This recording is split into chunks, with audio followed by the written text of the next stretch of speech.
آره همینجاست. میدونم اینجاست پسرم، چند بار اومدیم اما راستشو بخوای من تو رو ندیدم. اصلا تو رو به جا نیوردم. من صابخونه. میگه صابخونه؟ نه پسرم، حتما یه اشتباهی شده. ما صاحب این خونه رو میشناسیم.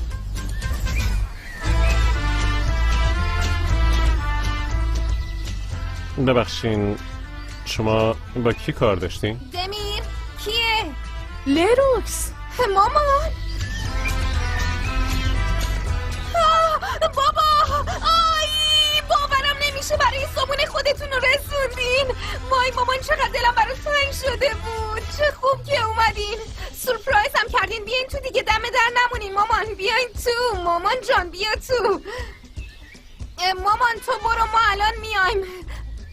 بابا بابا خیلی خوش اومدی. اصلا هم خوش نیومدم. به خاطر تو از خواب و زندگی افتادیم. چه میدونم در رو قفل کن، از دوربین بیرون رو نگاه کن، چراغا رو خاموش کن. وای نمیدونم یعنی چی. همش تقصیر توه. من اون وسیله رو همینجوری الکی خریده بودم، نخریده بودم باهاش مثل تو به ملت برق بدم که. تو فکر میکنی من برای که به کسی برق وصل کنم به وسیله ای نیاز دارم؟ چون تو ترسیدی خب همه چی به هم ریخته. اینجوری شد دیگه. واسه چی اومدیم اینجا آخه ها؟ همین دیروز میگفتی به لروکس نگو. وقتی داشتم اینو به تو میگفتم یه نرقول دنبالمون نیافتاده بود. بذار به لروکس بگیم، شاید اون یه راهی برامون پیدا کرد و آشتیمون داد. چه میدونم، شاید. مهمون داره؟ من چمدوناتون رو میبرم تو بابا. نه بابای لروکسه، انگار تازه رسیدن. ای وای، به خانواده‌شم گفته بدبخت شده. اگه بدونن خونه رو با یکی دیگه شریک شده پدرمون رو در میارن. اما ما هنوز نتونستیم این دوتا رو عاشق هم دیگه کنیم. اینجوری که نمیشه بابا، نمیشه دیگه. فیروزه ببین چی میگن. چطوره بریم از دلشون در بیاریم تا پای وکیلی چیزی وسط نیومده یه کاری بکنیم. نظرت چیه؟ باشه امتحان میکنیم. باشه میریم. باشه.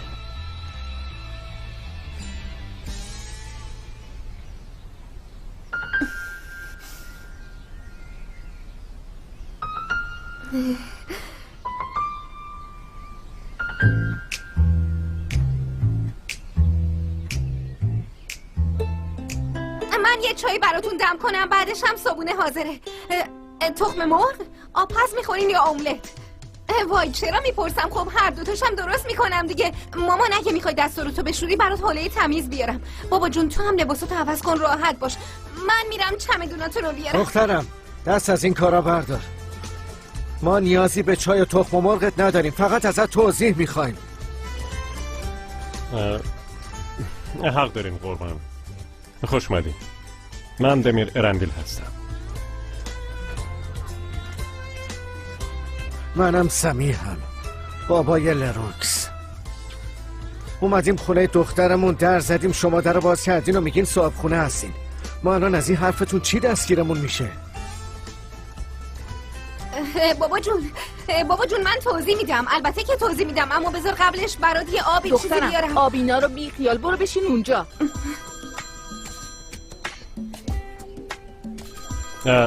ببخشید من باید جواب بدم، با اجازتون.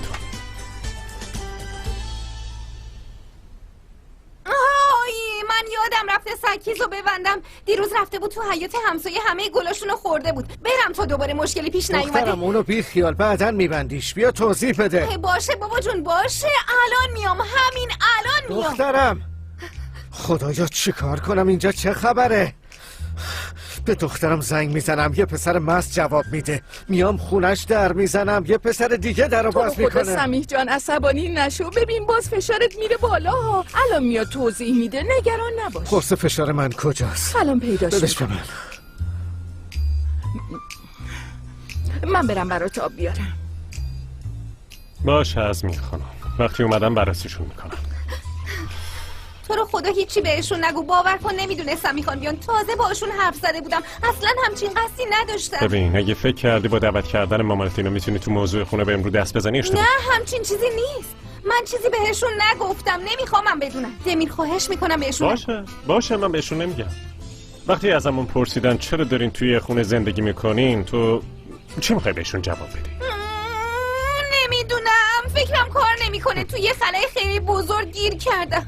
ببین منو، اگه میخوای مثل تو فیلم ها الکی بگی دوست پسرم یه عشقمه، از همین الان بگم نمیشه.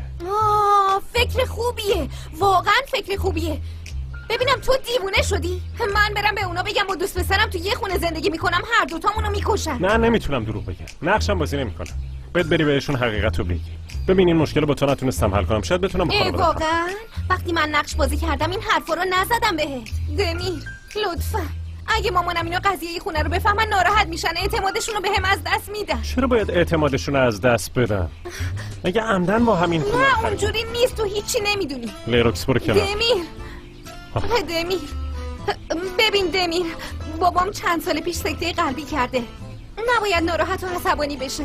به خاطر یه قضیه که 2 روز دیگه حل میشه بابامو ناراحتش نکنیم. لطفاً بهم کمک کن دمیر لطفاً. باشه لیروکس، چی میخوای بهشون بگی؟ نمیدونم، برم تو یکم فکر کنم. باشه یه چیزی جور میکنم. بیا لیروکس چرت نگو، سری لو میری. در ضمن تو اصلا بلد نیستی. باشه دمیر بیا، من یه چیزی جور میکنم دیگه.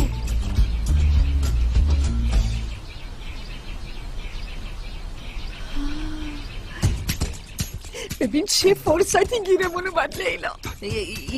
ما اگه اینا رو نجات بدیم نقشمون عملی میشه. سکیزو بستم، امکان نداره دیگه بتونه بازش کنه. دخترم ما زود راه افتادیم اومدیم تا قبل از اینکه بری شرکت ببینیمت، اما نمیدونستیم تنهایی کار داری. منظورتون دمیرخانه دیگه. دمیرخان اومده بودن سر بزنم. چه جفت و جور شد نه؟ تصادف رو ببینا، مگه نه؟ آره همونی که این. آره دقیقاً همونیه که من گفتم، همینه. خدایا خودت بهم صبر بده دخترم. پسرم این دختر این موقع‌های صبح عقلش کار نمیکنه.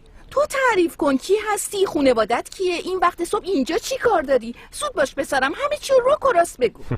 البته میگم، مگه نه؟ چون که نمیخوام یه سوء تفاهمی پیش بیاد. مامان جون.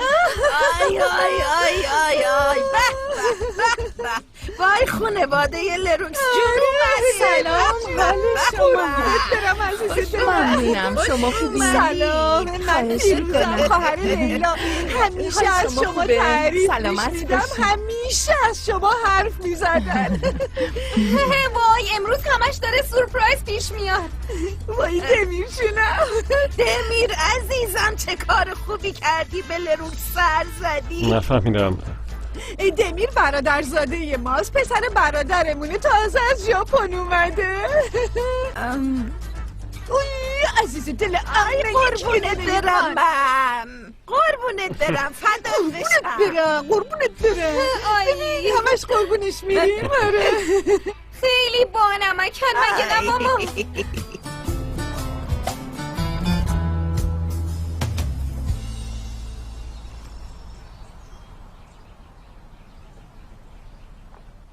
ابراهیم صبح بخیر. چطوری مروه؟ خوبم. اومدی دنبال آیدا؟ آره. ابراهیم یه چیز بهت میگم، اما قول بده به کسی چیزی نگی. خب باشه قول میدم. ببین آیدا منو میکشه. باشه. این دختر کل شب داشت تعریف میکرد که شما چجوری سوار موتور شدین با هم دیگه. جدی؟ هر کی هم بشنوه فکر میکنه پرواز کردن. خیلی تحت تاثیر قرار اما راست میگه، یه حسی شبیه پرواز کردن. واقعا الان منم کنجکاو شدم، اما منم اصلا تیپم به موتور سوارا نمیخوره. کلا بهم نمیاد موتور سوار بشم. نه میاد، به نظرم امتحان کن.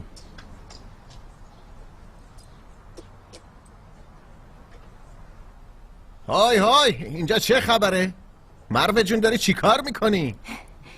صبح بخیر. بورا بودی درسته؟ داداش تو یه لحظه بایسا. برو جون چی شده سر صبحی اومدی اینجا عزیزم؟ در واقع تو چت شده مروه جون؟ نکنه دیگه این دوستمون قراره تو رو برسونه شرکت؟ خیر باشه، تو که از موتور میترسیدی، میبینم که ترست از بین رفته نازنین. برو داری مزخرف میگی دیگه. مروه خیلی معذرت میخوام، خیلی دیر کردم. آی خدا. ابراهیم صبح بخیر. تو اینجا چی کار میکنی؟ از این طرف رد می شدم گفتم تو رو هم برسونم، اما پس تو منتظر آیدا بودی؟ آره دیگه برو جون. من از طرف اون خیلی از شما معذرت میخوام، این اواخر خیلی حالش خوب نیست. نازنین تو چرا معذرت بخوای؟ بریم.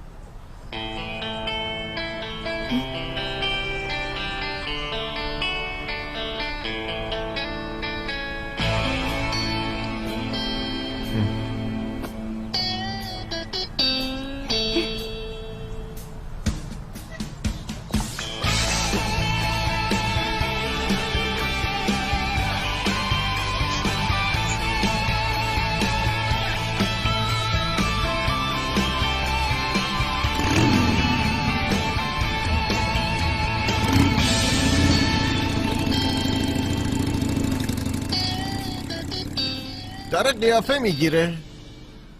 کدومتون دقیقاً؟ یه لحظه مروه، بذار واسه توضیح بدم. چون از دور دیدم نتونستم تشخیص بدم. کلا کاسکتم منو به اشتباه انداخت. چند دقیقه پیش چی شد؟ فکر کنم 2 تا عمه پیدا کردی. نه اصلا نفهمیدم. لیلا و فیروزه خانم از کجا پیداشون شد؟ چجوری فهمیدن؟ چرا این کارو کردن؟ در ضمن چطوری اینقدر سریع اومدن؟ چطوری؟ وای دمیر، اینقدر سوال نپرس دیگه. دمیر جون تو خونه ما جا نشد، ما هم گفتیم چی کار کنیم. دستش درد نکنه لروکس، به دادمون رسید، قبول کرد وسایلشو بذاریم اینجا. البته موقته، ما داریم برای دمیر جون دنبال یه خونه خوشگل میگردیم. خانم محترم اگه همچین چیزی میشه، یعنی منظورت اینه که به صورت موقت یه خونه یا انباری چیزی میگیرن؟ آره. آخه کی وسایلشو موقتی میذاره خونه یکی دیگه؟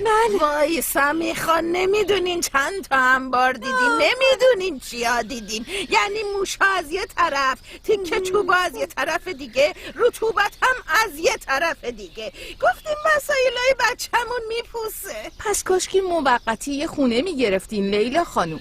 یه خونه یه خوابه هم کافی بود، اسمش روشه، موقتی. حق دارین. ما خونه پیدا کردیم، داشتیم اجاره میکردیم که مشاور املاک گفت 3 روز دیگه خالی میشه. دقیقا همون موقع ماشین وسایل آورد و ریخت جلوی چشممون. دستش درد نکنه، لروکس جون اتاق خالی داشت و به دادمون رسید، ما رو از بدبختی نجات داد. بله امروز دمیر خان اومده بود تا یکی از وسایلش رو برداره. منم داشتم اتاق بالایی رو رنگ میکردم. دستشون درد نکنه، تا دیدن کمک لازم دارم کمکم کردن. برادرزاده ما اینجوری قدردونه، همیشه در تلاشه که جبران کاری که براش کردن رو بکنه. آره دقیقاً. من یه سر به آشپزخونه بزنم.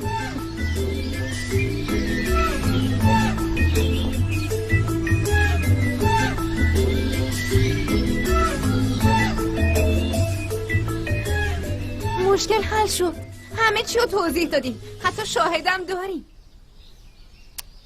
اینجوری نمیشه. اونجا یه دروغ بزرگی گفته شد و من خیلی ناراحتم که تو این دروغ سهیم شدم. بریم و بهشون بگیم که اون 2 تا زن این خونه رو به جفتمون فروختن، تموم بشه بره پیکارش. اینطوری هر کس با اشتباه خودش رو بره بشه. قول دادی دمیر، تو حیات بهم قول دادی، چرا اینطوری میکنی؟ این کار سازماندهی شده است. فکر کن تو شرکت همه با هم دست به یکی کردن به دروغ بگن. چه حسی به دست میده؟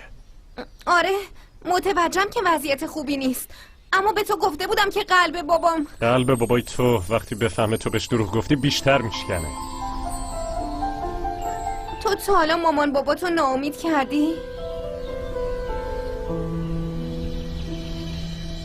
ببین من از اونا جدا توی شهر دیگه دارم زندگی میکنم، همش نگرانم. اگه موضوع خونه رو بفهمن اعتمادشون رو به هم از دست میدن. موضوع فقط خونه نیست، موضوع زندگی منه. خواهش میکنم دمیر، لطفاً به هم کمک کن.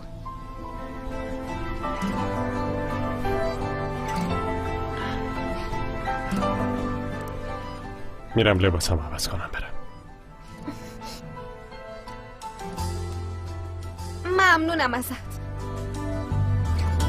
دوبله شده در استودیو جیم.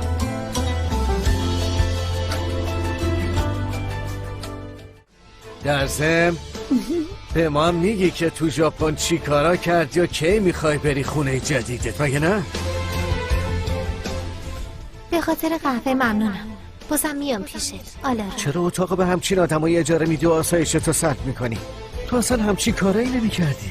نمیدونم چی بگم. دم خونه که رسیدم به خودم اومدم. وقتی راننده گفت از کجا آورده منو تازه فهمیدم. در ضمن شما هم باباشون نیستین.